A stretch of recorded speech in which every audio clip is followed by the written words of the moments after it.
and gentlemen of the jury. I'm here speaking on behalf of Marc Maislen. In case in the future he can watch this, I'm recording it, and so that's what that was. I'm not recording you at all. It's just a little recording.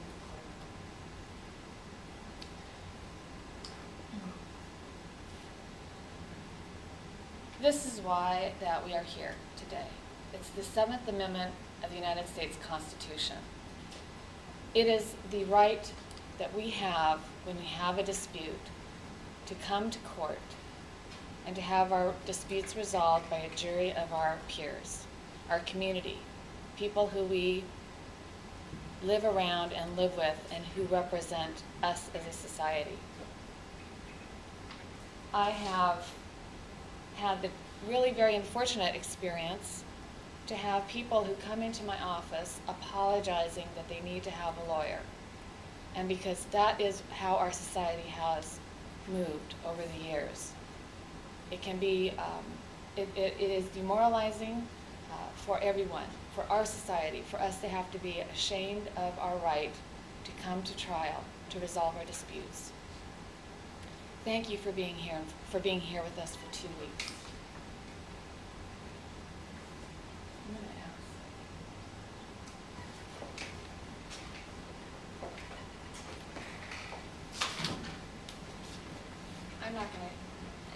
I'm not gonna keep turning the lights on and off.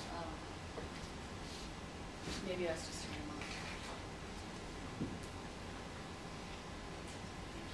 Just want you to see it. I know you remember it. We are here because on October 6, 2006, an accident did not happen. This was the result of decisions that were made that resulted in the change of life to Mr. Maislen. That's why we're here in a court of law. Accidents, acts of God, trees being struck by lightning, those don't belong in a court of law. We are here because of negligence caused by a series of decisions that led to a catastrophic result for Mr. Maislen. You have 2 jury instructions, and I'm going to talk to you about jury instructions and about this case, numbers 9 and number 14, that tell you you're not supposed to punish the defendant and that you're not supposed to consider his intoxication when assessing damages. And in fact, Mr. Maislen is not here for revenge. He's here for justice. That's what he wants. That's all that he wants. Jury instruction number 3 is an instruction that the court read to you about insurance. And I want to emphasize that this instruction is basically, I call it the no windfall instruction. If you assess damages, then the right things happen afterwards to make sure that everything is done appropriately. Sometimes people can have the judgment and never receive a dime because of the judgment. Whether there's money to pay it, whether money needs to be paid back, none of that needs to be considered by you when entering a verdict. We are simply here to put a money value, which is a hard job in which I'm going to spend most of my time discussing, on the losses in this case. Now, at the very beginning of the case in voir dire, Mr. Downer raised with you the McDonald's case. And I don't know if you remember that. I remember it quite well. That case happened over 20 years ago, which is hard to believe. And it became the poster child for the frivolous lawsuit cry of there must be tort reform. This is not a frivolous lawsuit. Mr. Downer will concur it's not a frivolous lawsuit. I don't know why we ever needed to talk about it, but I do want to bring it up now. Because in that case, $10 million was awarded. $10 million for an injury that many people believed was frivolous. And I'm going to be talking to you about an injury here that is not frivolous and that we are seeking millions of dollars for.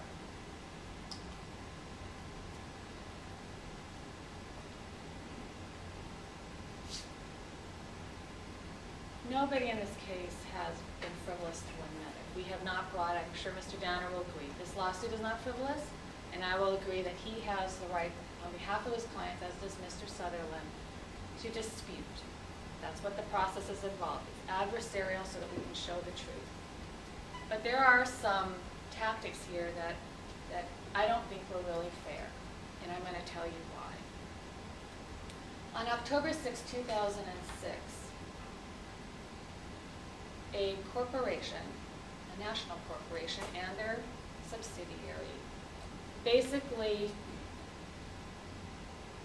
took action through their employee that have really affected Mr. Maislen.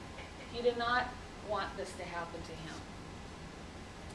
And now, rather than accepting responsibility and saying, yes, we are responsible and we want to pay our fair share, what they want to do is to get a discount.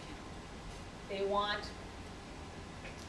pretty good justice, but they would like to have a little discount rate applied. Actually, they'd like to have a big discount rate applied. They don't want to have to pay the full amount of what happened to Mr. Maislen. And to help them do that, they've done three things, and I want to talk to you about them. Number one is blame the victim. Jury instruction number 11. Maybe you were wondering as you're reading that, what did Mr. Maislen do after this that now can let the defendant off the hook, really for anything? And this is what they claim. He didn't have a full-time job by December of 2007. He agreed to nerve transfer surgery. According to one of his doctors, he shouldn't probably have agreed to that. According to Dr. Weiss, he didn't go through drug-based psychotherapy. According to Dr. I think Clausen again, he went to acupuncture more than 12 times or maybe 24 times. There was numerous references by Mr. Danner to the fact that he hired a lawyer from New York, as if that was something that he should be shameful of. He smoked in the past. And they even brought up that his father died of lung cancer. What does that have to do with anything?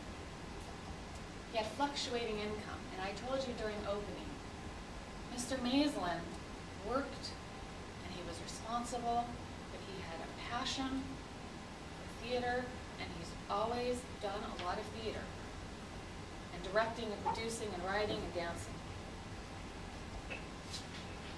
Which doesn't add up to a lot of dollars sometimes, but great personal satisfaction.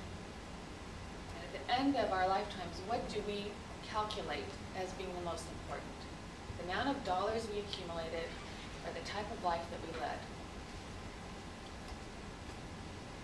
And then there was that discussion about the person that had polio and was a contributing member of society, as if Mr. Maislen does not want to be a contributing member of society.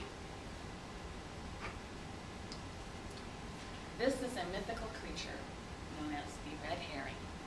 And red herrings don't exist. But if you believe them, you can spend a lot of time looking for them. And they can also get you a little bit off track. And this is the third strategy that the defendants did. There were more red herrings. There were more lists to add to. I have to admit, I did this last night. I fell asleep. He fits the profile of a person who exaggerates. He fits a profile of a person who made doctorship. He fits a profile of a person who may be using therapies for friends. He fits a profile of a person who perhaps is seeking medical attention because he needs the personal attention.